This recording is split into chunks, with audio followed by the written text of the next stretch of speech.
today let us go ahead with the female reproductive system, and it is consisting of primary and secondary sex organs. The primary means ovary. Ovary is situated in the lower abdominal chamber.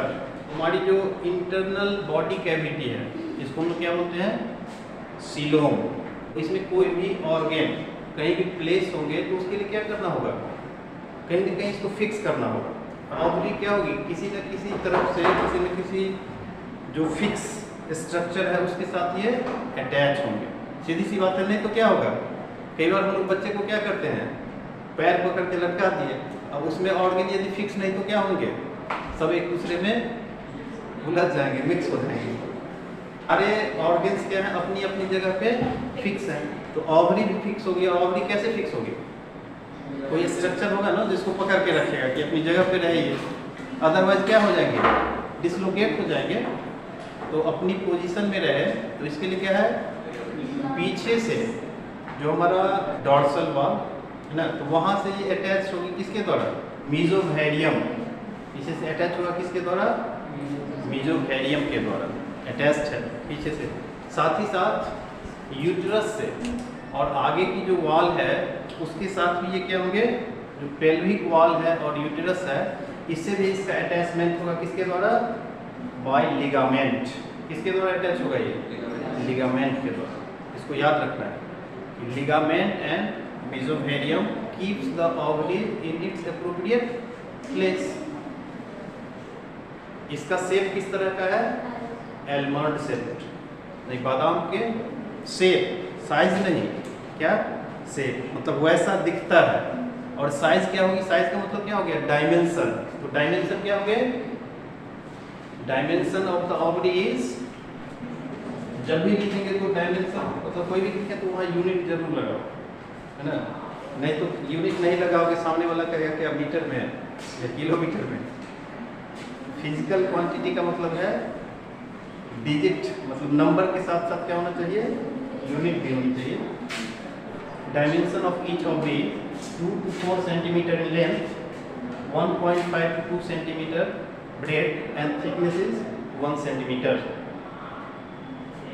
It is in the place but during pregnancy it will shift.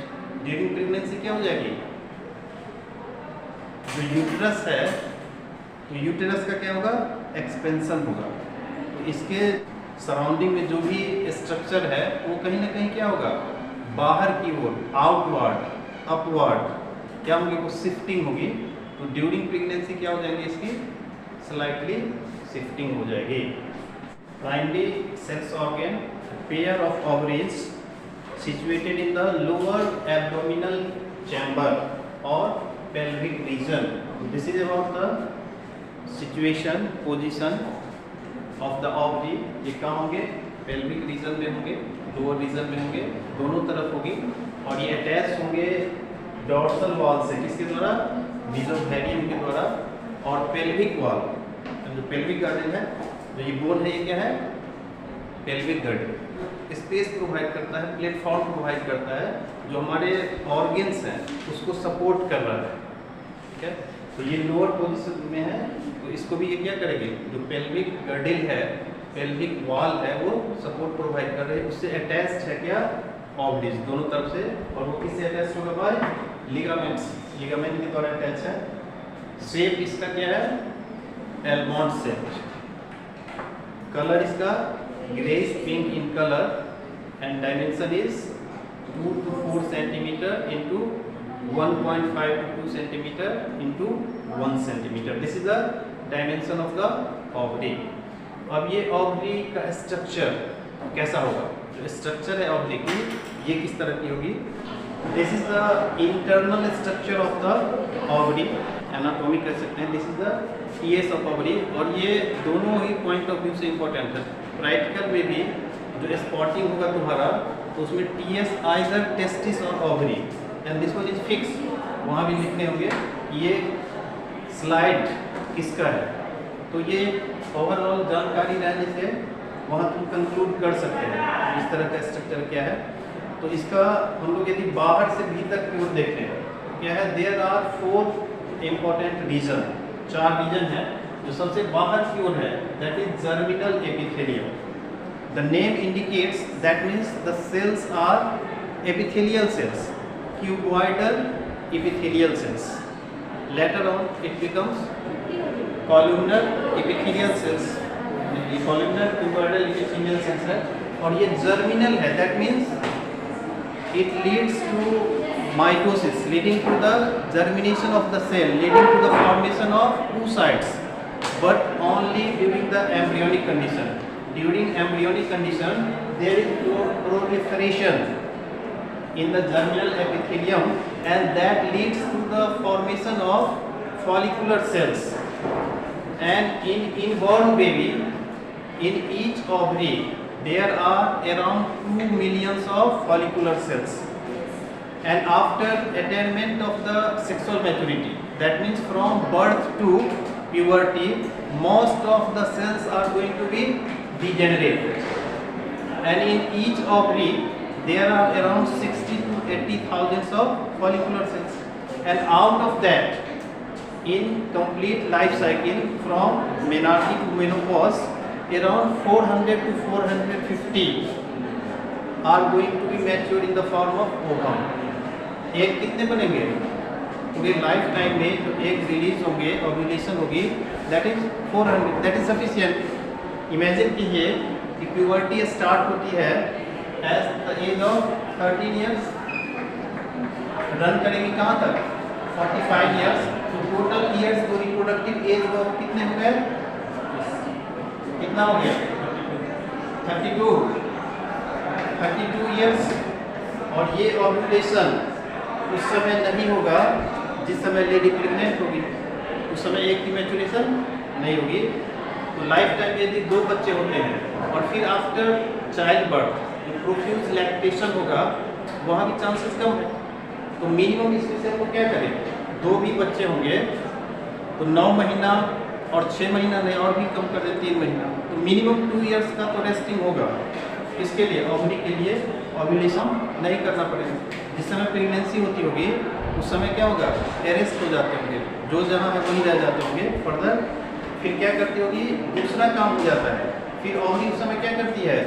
It start secreting hormone banana start कर देती है, progesterone, relaxin, inhibin. पहले बनाती है oestrogen, और ये hormone भी बना रही है ओवरी, और क्या कर रही है?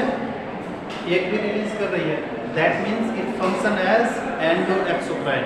एंडोएक्सोक्राइन की तरह काम कर रही है। जो डक्ट सिस्टम है, डक्ट के थ्रू ये भेज रही है क्या? एक सेल को, और हार्मोन सिक्रीट कर रही है। In 32 years, 2 years क्या हो जाएंगे?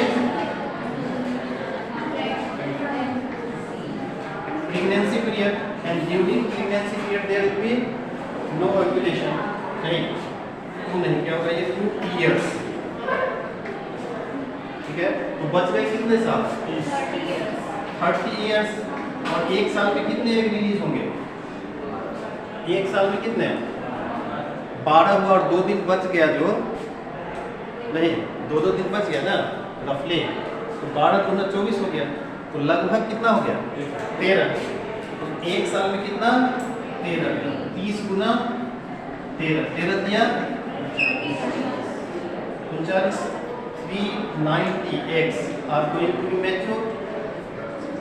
रफली इसलिए कर दिए हैं कि 45 में ही नहीं, थोड़ा आगे भी जाता है, 45 to 50 years of age। तो ओवरऑल एक रफ एस्टिमेशन क्या हुआ कि during the life time around 400 to around 450 का होना, around 450 eggs gets maturity in the reproductive phase of female. Only 450 eggs are going to be mature, and remaining cells are going to be degenerated। जो बाकी के sales है उसकी कोई अहमियत नहीं, वो क्या हो जाएंगे? डीजेनरेट हो जाएंगे। And that is termed as, उसके लिए क्या टर्म देंगे हम लोग?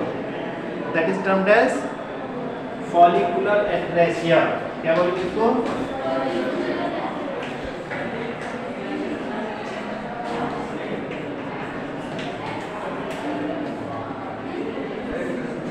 Follicular atresia means degeneration of the follicular cells, क्योंकि जितनी की उपयोगिता है वो मैच्योर होंगे, जो डीजेनरेट कर रहे हैं वो क्या कर रहे हैं?